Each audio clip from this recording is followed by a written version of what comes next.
Di video kali ini gue mau cerita tentang bagaimana gue bisa sampai ke Jepang. Dan jujur, buat bisa sampai sini tuh gak pernah ada planning ya. Jadi gue selalu bilang ini faktor keberuntungan. Jadi mari kita mulai ceritanya. Jadi gue berangkat itu setelah selesai heboh-hebohnya COVID-19 gitu, dimana border buat keluar negeri itu baru banget dibuka ya, buat ke Jepang, Korea, atau ke negara lainnya, ke Australia gitu. Tapi jauh sebelum berangkat itu prosesnya lumayan panjang. Jadi awal-awal itu ya ketika nganggur ya, gue itu ngirim banyak banget CV atau email ya ke perusahaan random aja gitu. Jadi kan dulu di Facebook itu, di grup lowongan kerja, banyak banget yang posting email-email perusahaan gitu. Ribuan email tuh tinggal di copy paste, terus kita paste di kolom CC gitu. Jadi CC itu bisa ngirim banyak ke perusahaan, tapi beberapa perusahaan juga nggak mau nerima email dengan metode kirim kayak gitu. Jadi ya di luar itu alangkah baiknya itu kirim per satu perusahaan gitu, biar etikanya lebih bagus. Ya sampailah email itu ke sebuah LPK di Cikarang, dan di sini gue bakal sebutin nama LPK-nya. Gue di sini nggak ada yang nyuruh, karena beneran gue terima kasih banget buat LPK yang ngeberangkatin gue. Waktu itu gue berangkat pakai visa magang atau Jisusei, dan di luar itu gue bener-bener nggak tahu sama sekali soal perjepangan. Nggak kebayang gimana kerja di sana, dan gue masih ragu ketika di tengah proses seleksi buat kerja di Jepang itu.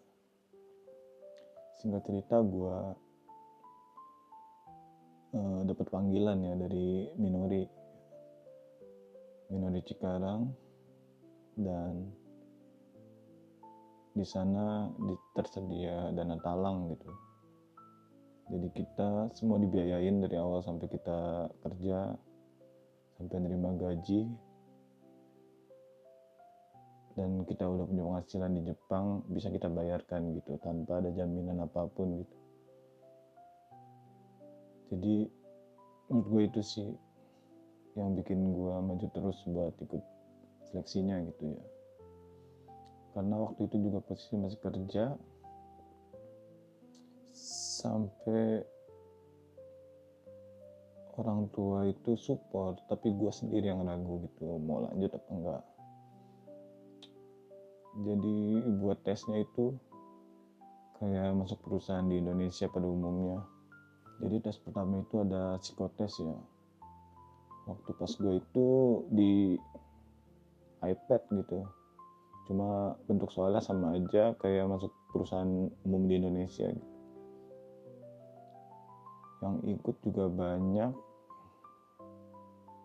dan pas untuk lowongan yang gue ikutin itu cuma diikutin 20 orang gitu. Dan itu juga gak satu gelombang. Jadi setelah batch gue selesai tes psikotes, ada batch 2. Kata waktu itu ada berapa batch. Terus sampai ada gue lolos psikotes. Habis itu kalau nggak salah ada tes fisik simple gitu, kayak tes mata sama pendengaran kayak gitu. Dan gue nggak tahu ya, katanya sih yang fatal itu kalau udah di pendengarannya itu ada masalah gitu.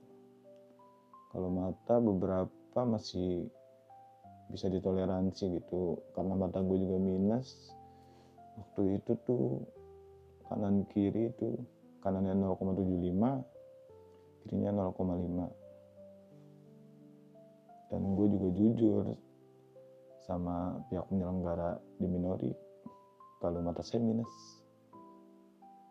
Sampai gue bilang, kalau emang gak bisa lanjut, gak apa-apa, saya bisa stop tesnya. Tapi dari sana, oh gak apa-apa mas, kita ada toleransinya kok. Jadi lanjut lagi tuh, tes berikutnya interview sama pihak internal Minori. Di interview ini lebih ke latar belakang kehidupan lu sama komitmen lu, apakah mau terus lanjut buat ke Jepang gitu. Jadi sebenarnya di interview sama pihak internal Minori itu kayak lu bikin komitmen sama Minori, kalau di Jepang tuh kayak gini. Jadi udah dijelasin kayak gini, apa bersedia enggak sama aturannya, sama dijelasin kondisi di Jepang tuh kayak gini, ada 4 musim, bisa enggak gitu adaptasi di sananya kayak gitu, siap enggak gitu. Ya baik lagi di sini juga sistem gugur. Terus nggak tahu ini urutan proses yang keberapa ya, sempat dicek fisik juga gitu. Jadi kita cuman pakai celana dalam ya, apakah ada cacat, entah kenapa. Lagi-lagi gue bilang gue beruntung karena gue juga punya bekas jahitan yang gak rapi kayak gitu. Terus jari-jari juga udah ada beberapa yang gak lurus ya, karena pernah kena mesin press gitu, cuma masih utuh gitu, alhamdulillah. Terus juga ada skotras, tapi itu ada bebannya gitu. Skotras kitanya megang karung gitu, diangkat, ya gerakan skotras lah pada umumnya. Terus setelah lolos interview internal, ada tes fisik juga, nggak tahu dah urutannya itu, udah lupa. Pokoknya ada tes fisik. Tes fisik itu push up minimal 30 berapa gitu ya, di 35 lah gitu, nggak sampai 50. Ada sit upnya juga. Terus apa lagi ya, pokoknya tes fisik ada juga, sistem gugur. Terus yang terakhir itu, nggak terakhir sih, ada MCU juga, cuma ada proses interview sama pihak perusahaan di Jepang kayak gitu. Di situ kita sebelum interview itu dipersiapin buat bisa perkenalan gitu, jikosokai kalau dalam bahasa Jepang. Ya karena dulu gue beneran ragu ya, tapi di situ lo harus ngambil keputusan karena aturan LPK di situ di Minori, kalau lo nggak datang lo kena penalti gitu, kena sanksi 500.000. Entah di luar itu mungkin kalau lo masih tertarik di situ buat ke Jepang lewat Minori, terus lo balik lagi, apakah lo tercatat sebagai orang yang nggak datang pas interview sama perusahaan, itu bakal di blacklist apa enggak, gue kurang paham ya. Tapi karena dorongan keluarga, ya udah gaskan, akhirnya gue berangkat. Ya menunggu jadwal interview sama pihak perusahaan dan hafalan perkenalan dalam bahasa Jepang. Dulu tuh gue ngerekam suara gue sendiri, perkenalan pakai bahasa Jepang, terus gue putar selama perjalanan menuju Minori gitu. Takut berisik kan, ngapalin. Nah udah gue dengerin aja tuh rekaman. interview sama pihak perusahaan dimulai,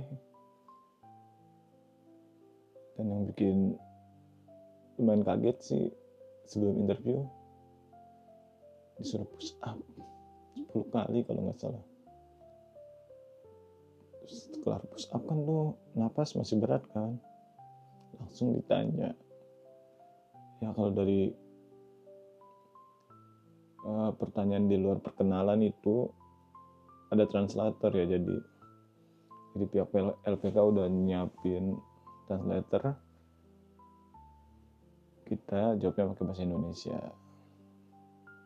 Waktu itu tuh per 5 orang ya, karena emang pesertanya banyak, jadi satu batch kali masuk ke ruangan itu 5 orang dengan pertanyaan yang sama.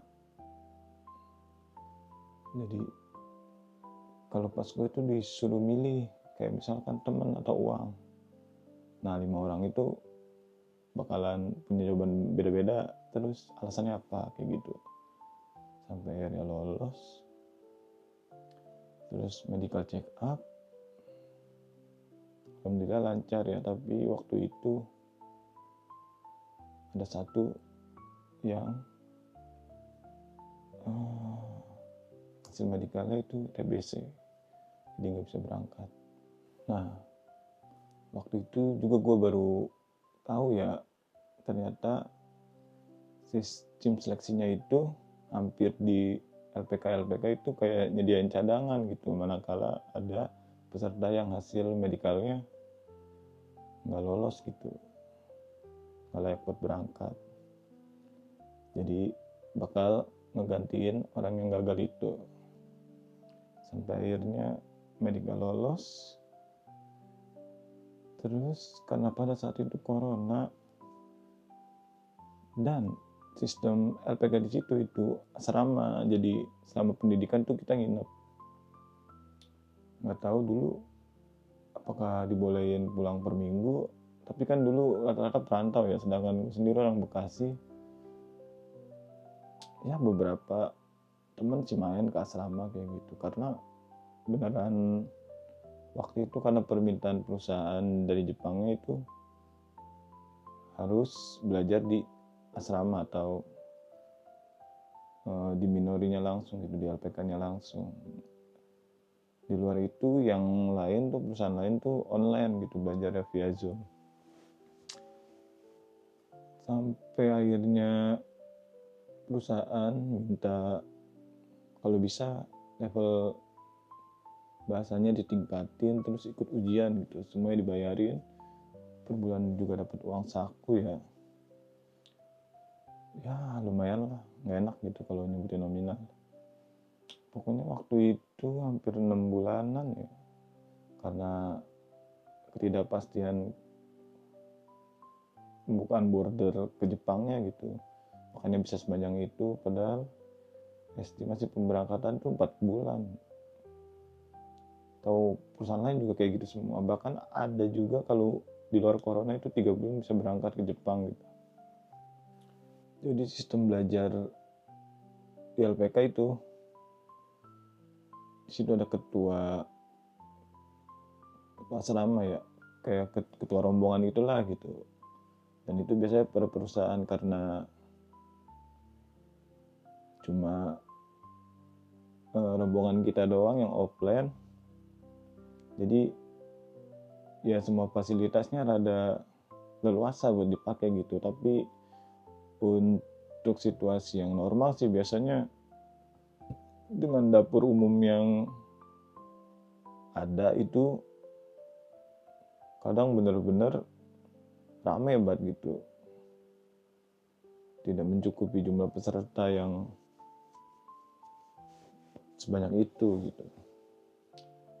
Di luar itu emang benar-benar disiplin lah, ngikutin kayak budaya Jepang kayak gitu juga diajarin. Terus ada apa ya, dulu pokoknya bangun pagi banget tuh kayak ya kayak bahasanya ditatar kayak gitu, kita tuh lari pagi lah, terus ya macam-macam olahraga gitu, kayak buat ngebentuk fisik lah, buat nyiapin diri di Jepangnya kayak gitu. Terus masuk kelas belajar sampai sore kalau nggak salah, dengan ada break makannya, dapat makan kayak gitu. Pokoknya itu udah ada kesepakatan dari perusahaan Jepang sama LPK gitu. Ya ada jaminan lah kalau kita itu masih bisa hidup gitu, masih layak hidupnya gitu, tinggal di asrama. Sampai akhirnya karena udah merasa bekalnya udah cukup nih buat ke Jepangnya, tapi karena situasi nggak memungkinkan akhirnya dipulangin tuh. Nah pas dipulangin itu emang mau Idul Fitri ya, tapi situasinya masih tingkat COVID-nya tuh masih tinggi gitu. Sampai 1 tahun masih belum diberangkatin. Jadi gue sendiri sampai kerja di 5 perusahaan selama menunggu keberangkatan ke Jepang. Lalu 1 tahun lebih setelahnya, kabar yang ditunggu-tunggu datang. Walaupun sebelum itu sempat ada kabar berangkat, tapi akhirnya nggak jadi karena Jepang kembali tutup border gitu.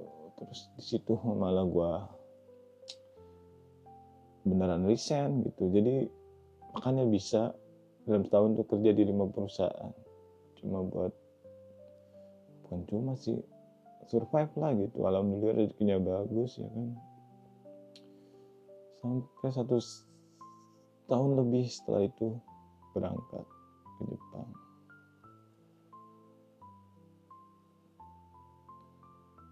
Dan semua tiket sampai ke tempat tinggal kita tuh diurusin semua gitu. Atau pokoknya gue juga nggak ngerasa harus keluar ini buat itu. Pokoknya terakhir tuh keluar uang buat medical check up. Jadi buat 2 kali. Jadi sebelum masuk asrama sama sebelum keberangkatan. Makanya krusial banget, amit-amit kalau di medical kedua sebelum keberangkatan hasilnya nggak bagus, terus nggak bisa berangkat itu. Dan itu ada yang kayak gitu. Sampai Jepang, karena kita diantar sama sensei yang dikirim buat nemenin kita gitu, buat ngurusin, karena pengetahuan yang terbatas kan. Terus angkatan pertama juga, terus diurusin nomor Jepangnya, terus ya tempat tinggalnya, etika buat ini, terus ngurusin identitas segala gitu ya kan. Seingat gua seminggu setelahnya itu baru kita belajar di pusat belajar bahasa Jepang kayak gitu.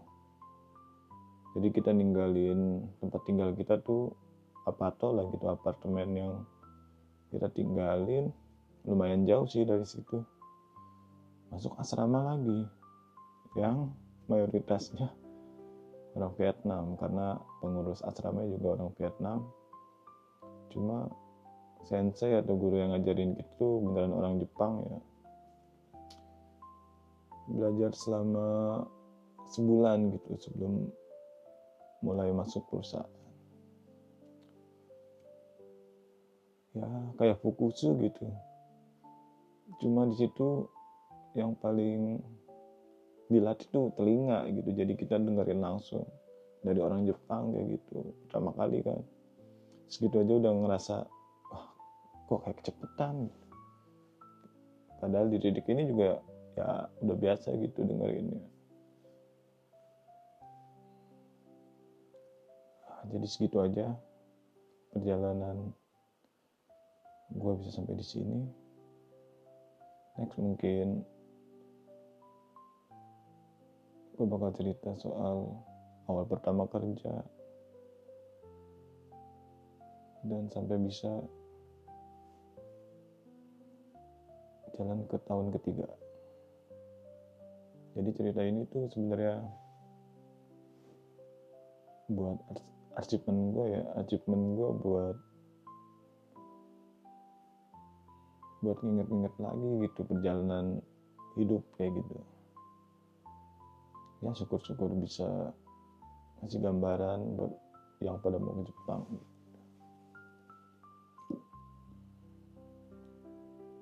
Dan terima kasih buat yang udah nonton.